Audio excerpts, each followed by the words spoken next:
ਚੰਗਾ ਭਾਈ, ਅਸੀਂ ਹੱਡ ਹਰਾਮ ਮਿਸਤਰੀ ਲਾ ਬੈਠੇ ਆ। ਆਖ ਕੇ 2 ਦਿਨ ਦਾ ਤੇ ਲਾ ਇਹਨੇ 10 ਦਿਨ ਛੜੇ ਨੇ। ਬੰਨ ਨਾ ਇਹਦੇ ਅੱਗੇ ਹੱਥ, ਤੇਰੀ ਮਿਹਰਬਾਨੀ ਸਾਡੀ ਜਾਨ ਛੱਡ ਦੇ। ਉਹ ਖੈਰ ਹੀ ਹੈ ਨਾ। ਮਿਸਤਰੀ ਸਾਹਿਬ, ਤੁਸੀਂ ਆਖਿਆ ਸੀ 2 ਦਿਨ ਲੱਗਣ ਦੇ, ਅੱਜ 10 ਦਿਨ ਹੋ ਗਏ ਨੇ ਤੇ ਸਾਡਾ ਹਜੇ ਤੱਕ ਕੰਮ ਨਹੀਂ ਮੁੱਕਾ। ਉਹ ਭਾਈ, ਉਹ ਤੇਰਾ ਦਿਮਾਗ ਠੀਕ ਤੇ ਹੈ। ਅਸੀਂ ਕਹਿੰਦੇ 2 ਦਿਨ ਹੀ ਆ, ਪਰ ਲਾਈ ਦੇ 15 ਦਿਨ ਨੇ ਤੇ ਅਸੀਂ ਕਿੱਥੋਂ ਖਾਣਾ ਹੈ?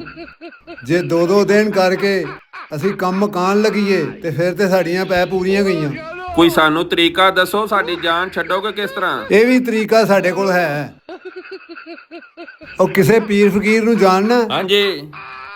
ਜਾ ਇਸ ਤਰ੍ਹਾਂ ਕਰ, ਉਹਦੇ ਕੋਲ ਕੋਈ ਤਵੀਤ ਕਰਾ, ਕੋਈ ਟੂਣਾ ਕਰਾ ਸਾਡੇ ਵਾਸਤੇ, ਫਿਰ ਅਸੀਂ ਨਿਕਲ ਜਾਾਂਗੇ। ਉਹ ਮੰਨਤਾ ਮਨ ਮੰਨਤਾ।